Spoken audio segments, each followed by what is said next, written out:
guys, what's up, what's up? Welcome to my YouTube channel, Beverly Layug.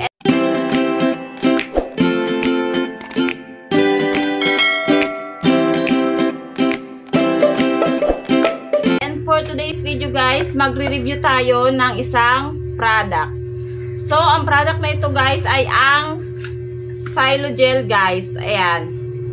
Isa siyang guys, oral gel. So guys, yung Xylogel guys, nilalagay ito sa guys sa gilagid ng baby guys pag nagngingipin. Sa mga nagngingipin diyan, ito yung the best na gamitin nyo guys sa mga baby nyo. Kasi yung baby ko guys, si Sed, nagngingipin guys, nagtatae, tapos yung pag natutulog siya sa gabi guys, hindi siya makatulog ng maayos kasi parang kumikirot yung ngipin niya guys. Kumikirot yung gilagid niya kasi ang grabe yung maga dito sa taas niya guys. So ito yung nilalagay ko guys pag once na nagising siya sa gabi, tapos nagawa ko na lahat, nalagyan ko na ng mansanilya yung tiyan niya, lahat na, kasi di ba karamihan ng mga baby nagigising kasi sumasakit yung tiyan, ganyan. Kasi nalamigan, napasukan ng lamig yung tiyan. So nagawa ko na sa kanya yun. Pag hindi pa rin siya tumigil sa kakaiyak, ibig sabihin yun na yun yung kumikirot sa kanya, yung gilagid niya. So, ang ginagawa ko sa kanya guys, nilalagyan ko na siya ng ganito. Nilalagyan ko na ng ganito yung gilagid niya guys. Kasi yung niya dito sa ngipin niya sa taas, tumutubo na. Ang tagal lumabas. Ang dami na nangyari sa kanya, nagtai na. Lagi pa siyang pero hindi naman siya nilagnat guys. So, binilhan ko siya ng Xylogel guys. So, ito lang yung nilalagay ko sa kanya pag nagigising siya sa gabi. Pag natutulog siya na parang, gumaganyan siya, umiiyak siya guys, na hindi mo maintindihan na siguro kumikirot yung gilagid niya. Kasi grabing maga ng gilagid niya. So, ito lang yung nilalagay ko guys. Ang laking tulong nito guys sa kay Sed, sa baby ko. Ang laking tulong niya sa pagtulog ni Sed. Pag nalagyan ko na yung gilagid ni Sed nito guys, nakakatulog na siya ng maayos. Hindi na siya umiiyak. Mabilis siyang makatulog kaagad. So, ibig sabihin, masakit nga talaga yung gilagid niya. Ang laking tulong nito guys. So, yung mga baby dyan na sumasakit, na iyak ng iyak dahil sa sa pag-iipin. Ito yung bilhin nyo guys. Nabili ko lang to guys sa butika guys. Ayan, oral gel. Siya, for all age. Sa lahat ng age.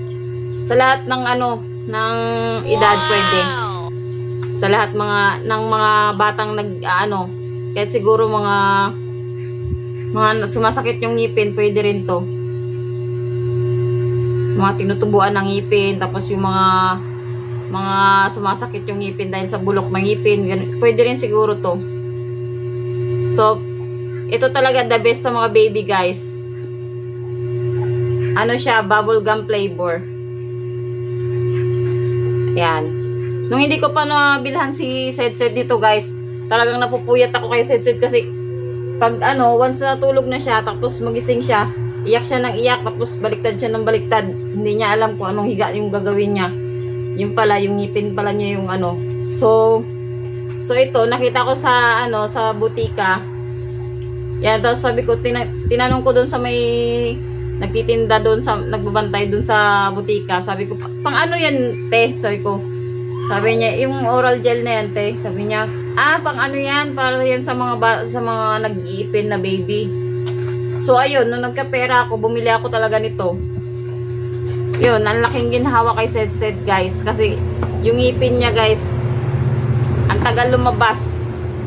Pinapahirapan siya. Ayan guys, Yan sa taas niya guys. Pakita ko na lang sa inyo guys. May picture ako sa kanya. Pinicturean ko yung ngipin niya.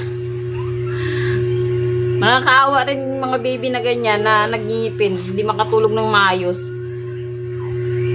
So, yan lang guys. Yan lang ang aking review sa Xylogel guys. Napakaganda nito guys. Ang laking tulong sa mga baby na nagngipin. Yan. So, bili na kayo nito guys. Try nyo. Para maginhawaan naman yung baby nyo na iyak ng iyak sa gabi. So, ayun lang guys.